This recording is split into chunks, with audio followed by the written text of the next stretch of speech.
Good evening and welcome to News Channel 8. I'm Jerome Aegean, and here's some of the top stories we have for you tonight. The controversial health care plan passes in the U.S. Senate. How does that affect us here in the territory? The governor makes a statement about his home, and Cindy's models strut their stuff. These stories and more are up next on News Channel 8.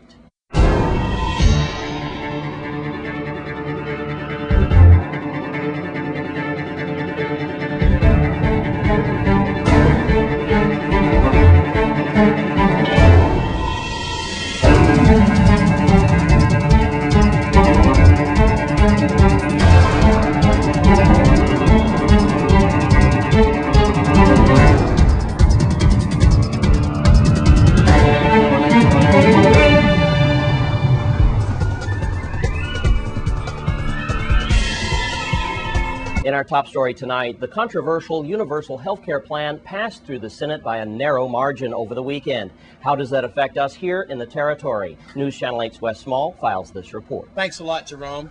Of course, we are talking about President Barack Obama's health care plan, universal plan. And I'm here with Dr. Cora Christian. We're going to get right to it. And Doc, what does this mean now for the first step? As it passed the House bill passed it, and it was kind of a close margin, very controversial bill. But the bottom line, United States, Virgin Islands, and Puerto Rico, are we included? How does it affect us? Well, first of all, I'd like to say that, first of all, President Obama would say that what passed was not his plan, because he has not really come out with a plan. What passed was the Affordable Health Care of America Act, which was a combination of 3 bills in the House. And so it is the House of Representatives that passed the bill on Saturday by a very close vote. What that does is that it really gives us many opportunities, but I'd like to talk about some principles. The first principle is choice, and I'll draw it to the Virgin Islands as we go through it. What this bill does is it gives you choice, the ability for you to choose who your doctor is and continue that. It also gives you the ability to prevent paying a lot of out-of-pocket costs. For example, what it does is it closes that donut hole, that hole where you were getting prescriptions before, but you had to pay a lot of out-of-pocket costs. It closes that and eventually closes it completely. The next thing it does is it coordinates care, and that's where the exchange comes in for us. What it does is it allows us in the Virgin Islands, and this was really something that we fought for. ARP was just amazing in reference to going out there and saying about all of the other asks that I'm talking about, making sure that we protect Medicare, that we include the territories and everything that's done, including the exchange. And what the exchange now allows is for everyone to really be able to get affordable health care. And it gives you a low-income subsidy so that people who are in the low end of the scale that could not get it before will be able to get it. In addition to that, with coordinating of care, is that people who have pre-existing conditions, for example, let's say you have hypertension or diabetes, it was very hard for you to get health care insurance. It was just exorbitant costs. Now what it does is it makes that affordable because it will give you some help, either a subsidy or many possibilities of plans. And then the last where it's really important to the Virgin Islands is that it increases the amount of money that's given to Medicaid, that is for people who can't afford it, the people who are considered low income. It increases that over the years up through, I think, something like 2019. So that's another boost. So there are many things within this bill. For people, older Americans, it really protects Medicare.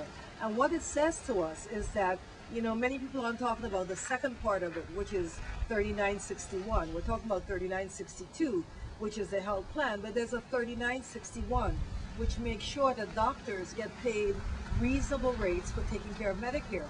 That's a huge issue. That did not pass, but that's going to be something that's considered separately. Now, you asked me a second question, which was, you know, where are we? This is just one major step, but not, as I would say, we have to keep our eye on the prize. And the prize is making sure that at the end of the day, we get healthcare reform that passes. So the Senate now has to agree. And in the health section of the Senate, there are 2 bills going on, the Baucus Plan and health, which is health, education, labor, and pension. In that, if they come together, then we would also be in the exchange there.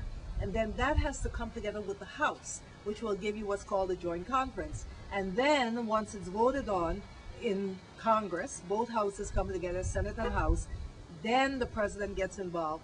He puts the pen to paper, signs it, and then we're home free. But there are lots of steps. So let's keep the momentum up. Let's make sure that we stay really focused. This is going to be monumental, like what happened in 1935 when we were the 60s. Well, we weren't around then, right? No, we weren't there. I know you weren't. Where they passed Medicare. So this is really monumental, and we have to just keep at it until we're sure that it passes. But Okay. it's a good day. It's a good day.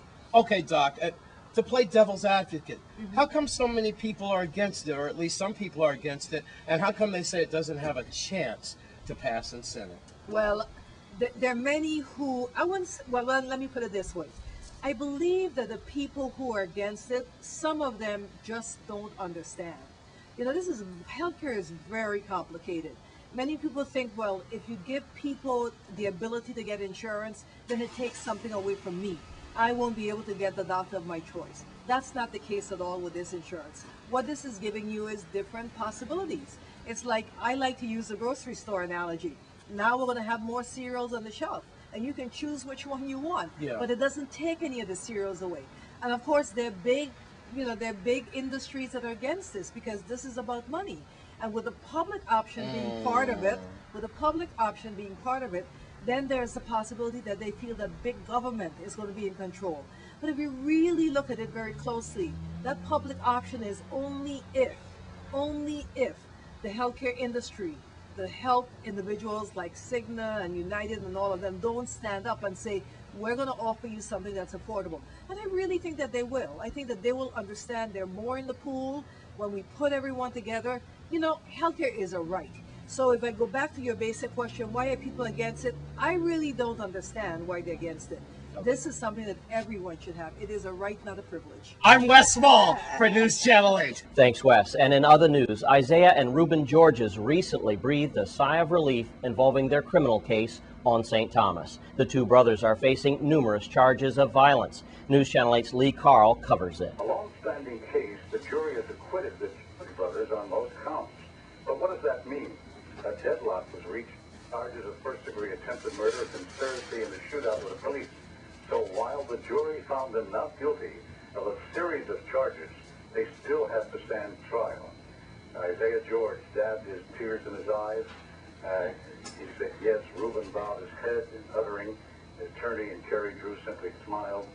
There's reactions in the court as they listened to the VI Superior Court Judge Michael Dunson as he announced the jury verdict Saturday morning. At the end of the trial, the brothers Isaiah George and Reuben George, who faced 18 counts, 9 each, stemming from a March 14th shootout with police officers that began in Oswald Harris Court and ended on Brookman Road, where George brothers were apprehended. With regard to the counts of first-degree attempted murder, the jury is deadlocked, and it hadn't reached a verdict yet on that.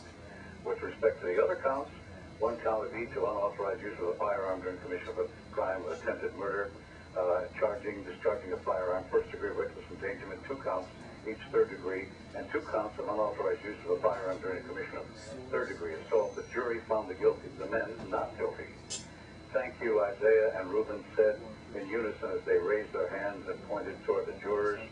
Dunston, the judge, expressed his thanks to the 12 men and women for their service before dismissing them, but turning his attention to Georges, he said the jury, having returned the verdict of not guilty, those charges are dismissed without prejudice. The jury not having returned the verdict on the first-degree attempted murder and conspiracy, those charges remain pending against you and potentially will be retried. In St. Thomas, Lee Carl for News.